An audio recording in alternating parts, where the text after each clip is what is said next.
Now, I'm not going to delude myself into thinking that every video game story over the years has been some masterpiece, some Hideo Kojima level Metal Gear Solid 2, 4, or 5, or, Silent Hill 1 or 2 or 3 or anything like that. I'm not going to go there and say everything's The Last of Us, everything's Uncharted. Of course it's not. But today I did want to talk about one of the crazier video game stories I have ever seen in my life, which is NBA 2K16. Now, I know there's going to be some confusion here. Jay, you don't talk about sports. You don't play sports games. What are you doing? Well, I do want to say I am getting a little bit more into basketball recently. I'm not like a go watch games guy. I'm more like a play the video games guy, go shoot hoops at the local gym. I don't know what you'd call it. I'm just a casual, all right? But one thing that I found absolutely insane to me is just the balls to the wall NBA 2K16 career mode, which was actually written and directed by Spike Lee. Now, Spike Lee, if you don't know him, is a very prolific director, at least in the United States. I'm not sure about worldwide, but if you saw BlacKkKlansman, that was him. I mean, he's not a bad director. He does some really funny stuff, he does some really serious stuff, and, he tells stories. But they brought him in to tell a story about NBA for whatever reason, and it is absolutely horrendous. There's a lot of racism in it. There's a lot of insanity in it. There is murder in it. I'm talking just full-on craziness. So let's hop into this and talk about it a little bit. If you enjoyed this video, please be sure to leave a like and subscribe. And if you are interested, I am playing through the career mode of NBA 2K16 with my friend T over on the Let's Play channel Degenerate Plays. The link will be in the description down below. We're going to play through minimum, I believe, our second year in the NBA, so rookie and second year, having fun. And then our plan is actually to Let's Play 2K23 when it comes out, the Jordan edition, just to have a fun time with you guys. You seem to be enjoying it, so that's down there too. But this game is insane. It's worth mentioning that it starts out really giving you a lot of exposition that is completely unnecessary and silly. Like, I'm talking characters just recapping their own lives out loud to each other. This is a brother and a sister. I'm living a dream. That's what I'm talking about. Money. Hard work is always rewarded, right? Yep, just like our parents. 32 years and they both still at the post office. Mom selling stamps, Pops delivering the mail. Never complained, never missed a day. Yeah, well, Moms did when she had us. Yeah. Nice. But Pop said she went back to work a lot sooner than she had to. Right, of course she did. Brought us up right here in Harlem, USA. And of course, you are aptly named Freak for frequency vibrations, no matter what you name your character. Now, I have a couple characters going at the moment. The one on the Let's Play channel is actually named Colin Forsex. He is a very serious athlete, and he does not appreciate you mocking his name. It is a family name passed down to him for generations, so watch it. Watch your mouth. And I will say, my wife's character, who I've been playing as well on this game on a different career mode, is named Papa Woody. Now, of course, you can't take some of these names online anymore because 2K and EA as well with their own sports games are like very nitpicky with like what names you take online. But since we're playing offline just in the career, it's all fun and games. It starts out with you inducted into a family. No matter what your skin color is, your family is black. Now, that doesn't really ruin anything. It's not like, oh man, I'm offended, ew. No, it's nothing like that, but it does make for a pretty hilarious and ridiculous story assumption. One, people have pointed out that only black people can play basketball, which is untrue. Even if there are many, many black people that are amazing at basketball, there are white players. And two, it's really funny because there's not even the out written into this story that you could have been adopted, because they very frequently refer to you as the twin of your sister Cece. So unless your mom was going out there and somehow there was like a miracle, where like the dad and whoever the other lucky guy was, they, did their business at the same time. That's what I'm going to say for YouTube guidelines. And I'm talking exact same instant. We had like a double conception, all right? Unless this happened, this doesn't really work too well. But hey, you know what? It's Spike Lee. Maybe this was just an oversight. Let's move on.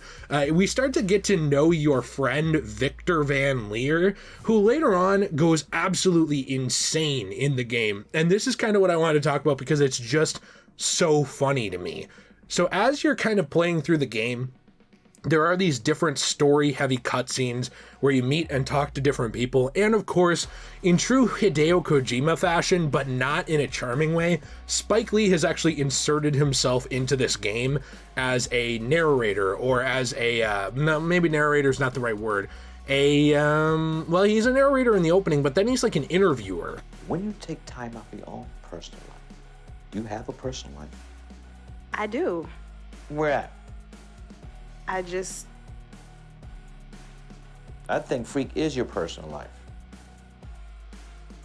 You can think whatever you want, mister, but I have a personal life, thanks. Yeah? Yeah. And he absolutely grills them. Like, it's really uncomfortable. He ends up talking to your twin sister, Cece, who definitely is not the twin sister of my abomination of a human, but, you know, and he, like, grills her, and he's like, do you have a life outside your brother? Do you even have hobbies? Do you have friends? And, like, just completely destroys her, and then makes the assumption, well, I think that your brother is your entire life. Like, I'm talking... This dude, Spike Lee, he takes his own characters, writes them up, sets them up for an alley-oop, and then mocks them on his own, which I think is really funny throughout the course of the storyline, and makes some things very uncomfortable. And with uncomfortableness, with a lack of comfort, of course, from him, you also have a lack of comfort between characters. You see, Izzy had a system for counting cards in Vegas that had the big casinos on the Strip. Oh, it's stymied. Okay, so what happened to this dude Izzy? Because he's dope. No, not dope.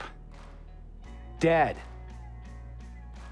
After he'd been missing for 3 weeks, the Nevada State Police never found hide nor hair of Isidore.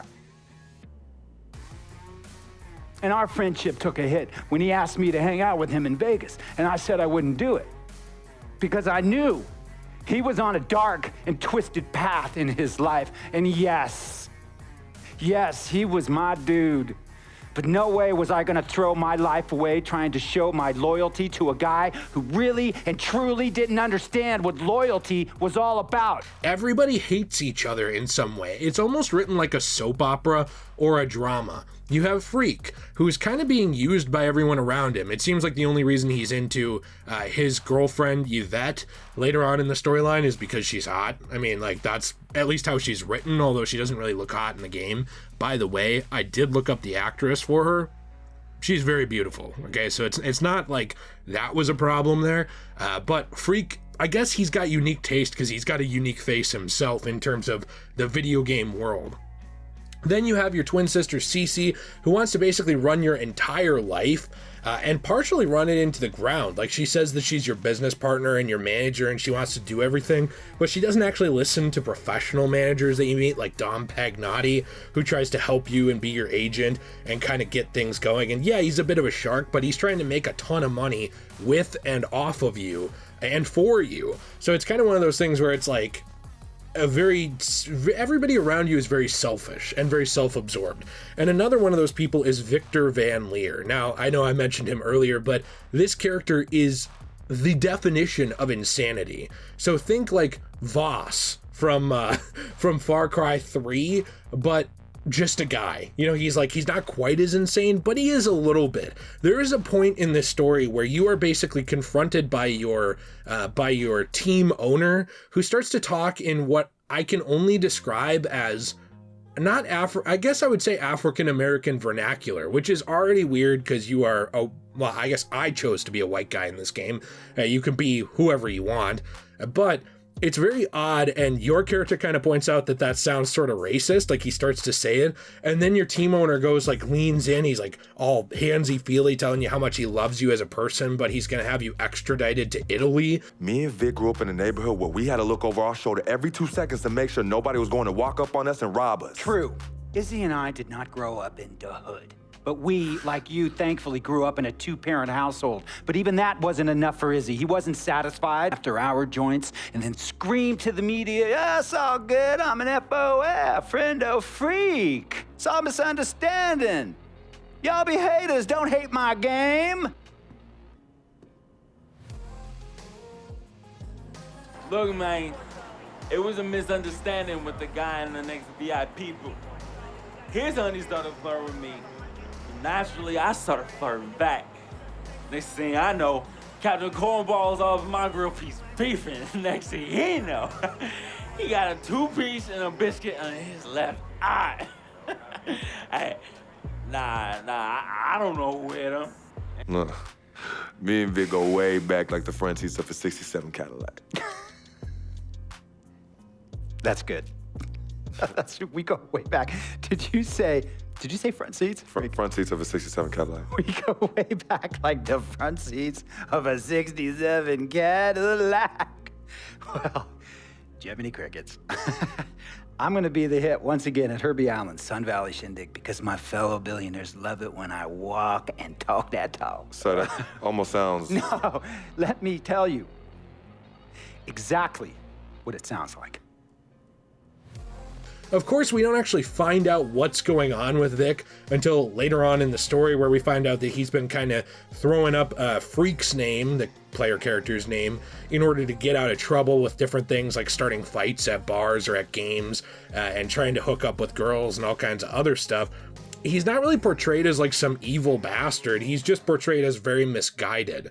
But what's interesting is that later on in the game, it all takes a turn. It all goes bananas because you actually find out that your character murdered a guy. Now, I don't want to say murdered. I mean, maybe I should say self-defense pushed. But essentially what happened was it's revealed by Victor that years earlier, your character, before this game ever started, now keep in mind this is a sports game, like all ages sports game, fun for the whole family, craziness. Your player character, Freak, ended up killing a guy who came after you named Dirt Bike Donnie. Now this is, I can't make this up, this is real. I'm telling you, you gotta watch through this Let's Play, it's insane. Dirt Bike Donnie. Remember him? Dude who was robbing everybody in the towers? Vic, I thought we was never, ever gonna talk about that. Oh, you thought wrong, homie. Remember when he saw brand new fresh sheepskin coats? Oh, dude lost his mind. He ran up on you and told you to run it.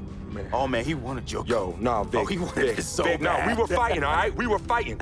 Okay, then he reached in his coat, and when he pulled, we struggled, man. Yeah. And when he pulled back, he fell down stairway by himself and cracked his head in two. Oh, man, hey, calm down, yo. Yeah. So your secret is safe from me, Freak. Has been and always will be. Safe from that same morality clause that you threw in my face when I was banned from your NBA life. So, next time you want to talk about food, remember, when Dirt Bike Donnie looked at you like food, who was it that saved the day? Me! It was me! Victor Van Leer, who cleaned your dirty plate for you! But the funniest thing about it is that they imply that Freak ran off scared because Dirt Bike Donnie attacked him. They fought on a stairwell and Freak pulled away and Dirt Bike Donnie fell. Vic kind of frames this as if Freak murdered him, but also it's weird because he also goes into this whole thing in the same spiel about how he's actually a rapper named Boss Kiyat and how he deserves to have Freak's money in order to further his rap career. And then he threatens you almost with releasing the information that you murdered a guy because, of course, Vic is the one who mysteriously cleaned it up earlier on in the story. Now, why do I want to talk about all of this? It gets worse and more insane. If you are watching the Let's Play, this might be where you want to, get out of here, just because I'm going to spoil the very ending of this game, just because it's insanity, but it's been out since 2015. No, it gets worse. So Vic borrows your car, one of your sports cars, and he's off doing this while you're playing games. Okay, this is taking place in the background of the game's world. And what does he do? He runs into the police and does a high-speed chase where he inevitably takes his own life. And it's implied it's on purpose. Later on, like we're talking death here, right? We're talking intrigue, we're talking murder, of course. But then the very closing of the game is a letter left by Vic explaining the end of his life and how he was jealous of Freak and how he wanted to have his family. And basically it implies that he ended his own existence just on his own. And he didn't really blame Freak for it, but also he sort of does this whole sympathy thing, which, you know, as somebody who suffered from like depression and stuff before, I'm not saying that you don't deserve sympathy, but like it's like a guilt trip letter. Like we're talking the whole 9 yards, basically 13 reasons why, but in a piece of paper where, you know, he then gives Freak this weird advice about how he should love the people around him because he doesn't know when they'll be gone, and kind of tells him how much he appreciated him and everything. But he used Freak's car as the instrument to end his own place on this planet. Can't believe I have to censor that, but that's this website. He used Freak's car as basically the weapon to terminate himself. But then he has like the moral high ground and audacity to leave this whole letter about how he admired Freak and how he was like his only friend and how he, you know, should like treat people good and stuff like that. And it's like, dude, I don't know who, well, I do know Spike Lee, but I don't know like if 2K during this, like they just decided to not rein it in at all. But this has to be at best the most crazy sports game story of all time, I would think. And now I don't play a ton of them. Maybe there's one that's more crazy, but it almost seems like something insane out of like a GTA parody, the way that they take this, where you're even having Victor's ghost read you his final letter on the court, reading it where you grew up to you. And it sucks because it's like you feel bad, right? It is a sad moment, but it's also really hard to take this all seriously because every character's motivations are all over the place. Now, I know obviously this wasn't really like a full-on review of this game, and I can say really quick, I think the basketball handling, the shooting, stuff like that, I think it's all fun. I don't have tons of points of comparison, but this is before 2K took everything online, and now, like, in my opinion, the games are pretty feature stripped when the servers are shut down. Like, as a game, you're playing this video game, it's fun. Like, I have a good time. It's a fun, casual experience. You know, I can go out there, do 1v1s. I could set it up even in the past, like Jordan, you know, versus LeBron. Anything I want to do, right? It's pretty much fair game in a lot of ways. Not tons of customization in this one, but, you know, it's a fun time. But when you get to the actual story itself, somebody, when they say it was a Spike Lee joint, I'm thinking they meant literally, like Spike Lee was using a joint perhaps while he was writing the story, but like not like a normal joint, like, hey, let's head down to, or head up, I guess, to North or South Dakota, you know, get ourselves a little bit of the leaves. No, it's nothing like that. Like, there, in my opinion, if this was a Spike Lee joint, there was something crazy in that thing, because this has got to be the most crazy, off-the-wall, random thing I've ever seen.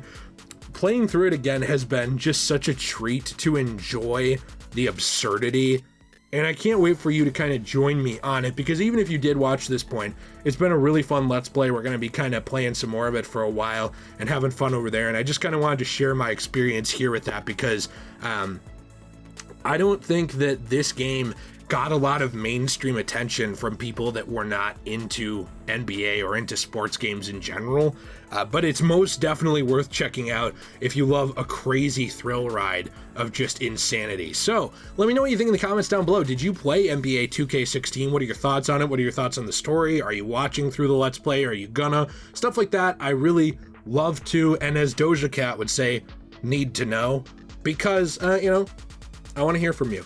Please be sure to leave a like if you enjoyed this, subscribe for more content. All the links are down there below. Like I said, Let's Play channel, Degenerate Plays, my secondary channel, Fiction Fringe, where I make fictional tributes and stuff like that. We have, of course, Jill's Etsy shop, Enchanted Glamor, where she makes all kinds of fun stuff for everyone, which goes to help support the channel and help us out a lot. We appreciate you very, very much. Have a fantastic day, and as always, everyone, stay shui.